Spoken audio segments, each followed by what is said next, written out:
Assalamualaikum warahmatullahi wabarakatuh. Perkenalkan, saya Penata Muda tingkat 13B Endang Kusnadi, sehari-hari berdinas di Pusat Kesehatan Alam Cimahi.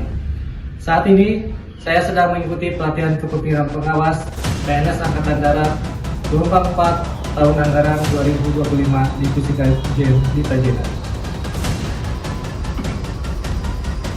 Untuk meningkatkan kualitas pelayanan publik, khususnya di Pusat Arhanud, sebagai action leader, saya merancang sebuah terobosan inovasi dalam bidang penempatan jabatan bagi pegawai negeri sipil Pusat Arhanud.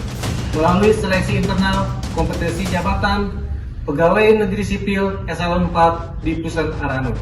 Oleh karena itu, aksi perubahan yang saya rancang mengambil judul Optimalisasi Penempatan Jabatan Pegawai Negeri Sipil Pusat Arhanud melalui seleksi internal kompetensi jabatan pegawai negeri sipil eselon 4 di Pusat Arhanud. Bagaimana aksi perubahan ini dirancang? Mari kita simak.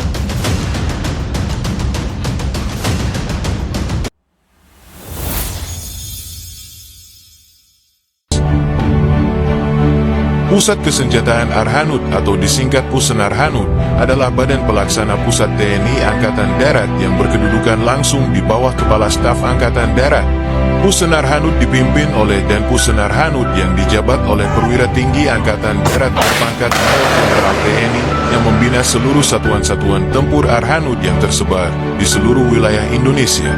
Pusen Arhanud bertugas pokok menyelenggarakan pembinaan kesenjataan, doktrin, pendidikan, latihan, penelitian dan pengembangan, pembina material fungsi Arhanud dan pemeliharaan alutsista Arhanud beserta sistem pendukungnya dalam rangka mendukung tugas TNI Angkatan Darat.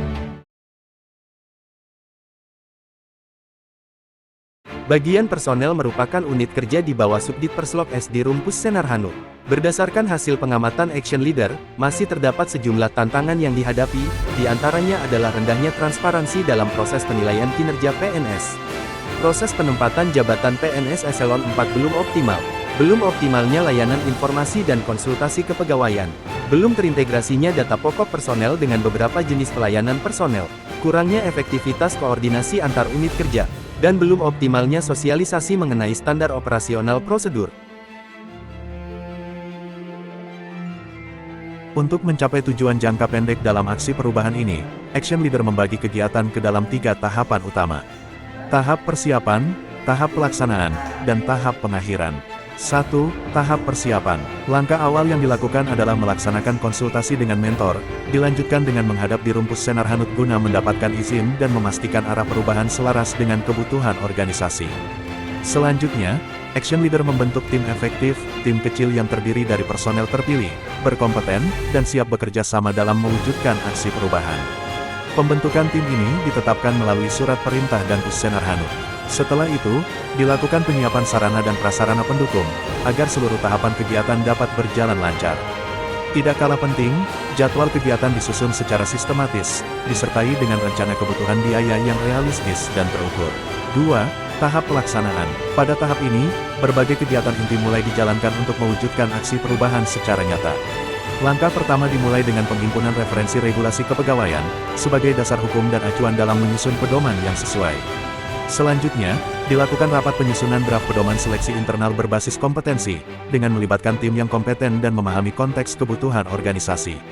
Setelah draft disusun, dilanjutkan dengan penyusunan final pedoman seleksi, yang memuat prosedur, kriteria, dan mekanisme seleksi secara rinci.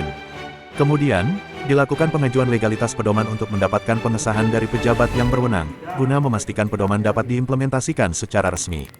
Langkah berikutnya adalah sosialisasi pedoman seleksi internal kepada seluruh personel terkait, agar setiap pihak memahami peran dan proses yang akan dijalankan. Setelah itu, dibentuklah tim penilai kompetensi, yang bertugas melaksanakan penilaian secara objektif dan profesional. Seiring berjalannya waktu, Action Leader juga mengajukan legalitas penerapan aksi perubahan, agar seluruh proses memiliki dasar hukum yang kuat. Puncaknya adalah pelaksanaan seleksi internal berbasis kompetensi, sebagai wujud konkret dari pedoman yang telah disusun.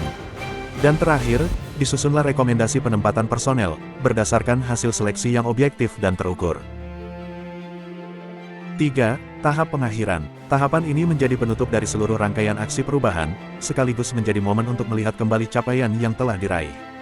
Fokus utama pada tahap ini adalah evaluasi terhadap pelaksanaan kegiatan, guna menilai sejauh mana proses berjalan sesuai rencana, serta mengidentifikasi hal-hal yang perlu diperbaiki ke depan. Dari hasil evaluasi tersebut, Action Leader kemudian menyusun laporan aksi perubahan, yang memuat seluruh proses, output, serta dampak dari perubahan yang telah dilaksanakan. Dengan berakhirnya tahap ini, maka seluruh tahapan aksi perubahan telah terlaksana secara utuh, sebagai bagian dari upaya membangun sistem kerja yang lebih efektif, transparan, dan berbasis kompetensi. Saya, Kolonel Arhanut Joyokare SIPM Darhan, selaku Kasubdit Konsil Besar Arhanut, menyampaikan dukungan penuh terhadap pelaksanaan aksi perubahan yang dilaksanakan oleh PNS dan Pusnadi yang berjudul Optimalisasi penempatan jabatan pegawai negeri sipil di lingkungan Perusahaan Arhanut melalui seleksi internal kompetensi jabatan pegawai negeri sipil SN Merpati Perusahaan Arhanut. Aksi perubahan ini merupakan inisiatif strategis yang sejalan dengan semangat reformasi birokrasi dan peningkatan kualitas tata kelola sumber daya manusia aparatur sipil negara di lingkungan Perusahaan Arhanut.